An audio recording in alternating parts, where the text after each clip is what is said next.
Breaking news Karimnagar జిల్లా Jammikunta MRO రజనీని ACB అధికారులు arrest చేశారు. ఆదాయానికి మించిన ఆస్తుల కేసులో ఎంఆర్ఓ రజనీని అరెస్ట్ చేశారు. హనుమకొండ కేఎల్ఎన్ నగర్ కాలనీలో రజనీ నివాసంలోనూ బంధువుల ఇళ్లు సన్నిహితుల ఇళ్లలో ఏసీబీ సోదాలు చేస్తోంది. మొత్తంగా 3 కోట్లకు పైగా ఆస్తులను గుర్తించినట్టుగా తెలుస్తోంది. మార్కెట్ వాల్యూ 12 కోట్లకు పైనే ఉంటుందని అంచనా. 2 అంతస్తుల బిల్డింగ్, 22 ఓపెన్ ప్లాట్లు, 7 ఎకరాల పొలం, 2 కార్లు, 3 బైకులు, బ్యాంకులో 25 లక్షల రూపాయల నగదు, కిలోన్నర బంగారు ఆభరణాలు, 1.5 లక్షల హ్యాండ్ క్యాష్ను సీజ్ చేసినట్టుగా తెలుస్తోంది. దీనిపై మరింత సమాచారం మా ప్రతినిధి చంద్రశేఖర్ అందిస్తారు.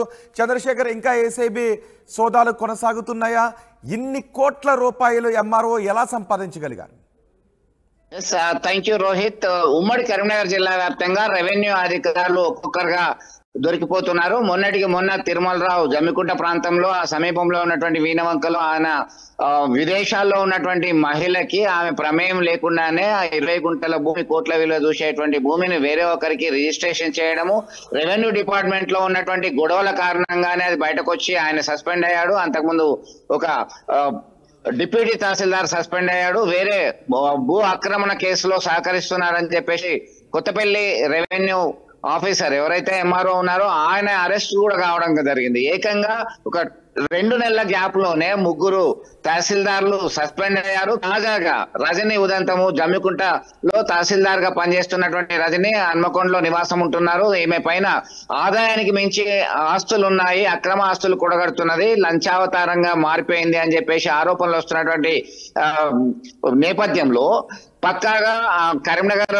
జిల్లా ఏసీబీ డిఎస్పీ రమణమూర్తి ఆధ్వర్యంలో ఒక టీము కొన్ని ప్రాంతాల్లో సోదాలు చేసింది. బంధువులు, మిత్రులు, ఇతర బినామీలకు సంబంధించినటువంటి ఇళ్లలో ఏకకాలంలో సోదాలు నిర్వహించింది. సోదాల్లో విస్తుపోయేటువంటి ఆస్తులు బయటకు వచ్చాయి. దాదాపు బ్యాంకులో 25 లక్షలకు పైగా క్యాష్ వచ్చింది.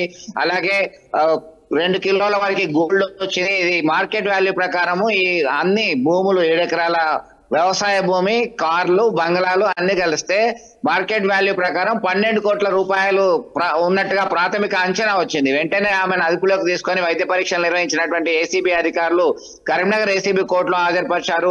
హాజరుపరిచిన తర్వాత వెంటనే ఆమెను రిమాండ్ చేయడం జరిగింది. అంటే రెవెన్యూ విభాగంలో ఉన్నటువంటి లొసుగులు, అవినీతి అక్రమాలకు నిలయంగా మారింది. దీనిలో కింది స్థాయి నుంచి మొదలు పెడితే పై స్థాయి వరకు కూడా దీనిలో ఇన్వాల్వ్ అవుతున్నారు, ప్రత్యక్షంగా పరోక్షంగా. రజనీపై ఏసీబీ అధికారులకు ఎలా అనుమానం వచ్చింది?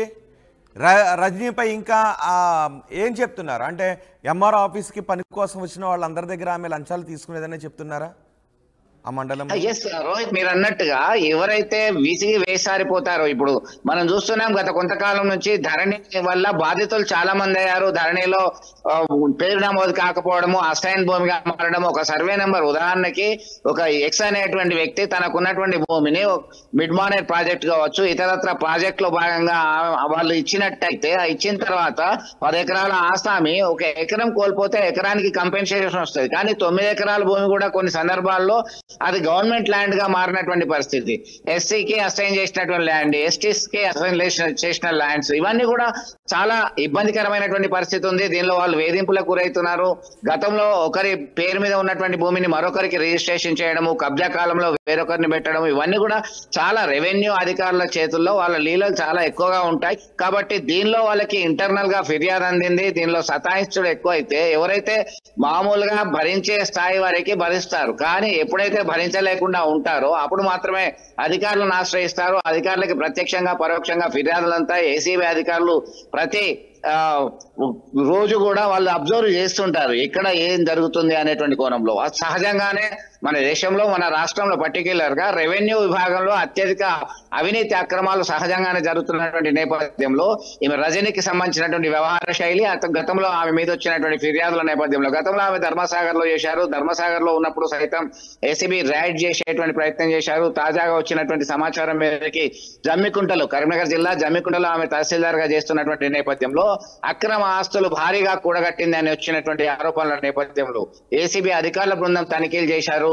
ఏకకాలంలో అనేక ప్రాంతాల్లో బంధువుల ఇళ్లలో, మిత్రుల ఇళ్లలో, బినామీల ఇళ్లలో మొత్తం పత్రాలు కూడా కీలకమైనటువంటి డాక్యుమెంట్లు స్వాధీనం చేసుకున్నారు. బ్యాంక్ అధికారులకు కూడా ఆదేశాలు జారీ చేశారు. ట్రాన్సాక్షన్ ఇవి కూడా జరపడానికి వీలు లేదని చెప్పి. ఇవన్నీ కూడా పక్కా ప్లాన్ తోని గత 3-4 నెలల నుంచి వ్యూహం ప్రకారమే ఈ దాడులు జరిగాయని చెప్పుకోవచ్చు. రోహిత్. రైట్ చంద్రశేఖర్. కరీంనగర్ జిల్లా జమ్మికుంట ఎంఆర్ఓ రజనీని ఏసీబీ అధికారులు అరెస్ట్ చేశారు.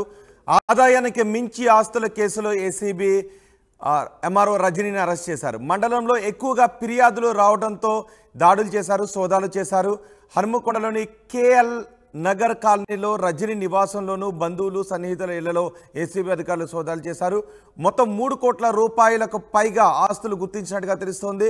వాటి మార్కెట్ విలువ 12 కోట్ల రూపాయలకు పైనే ఉంటుందని చెప్తున్నారు.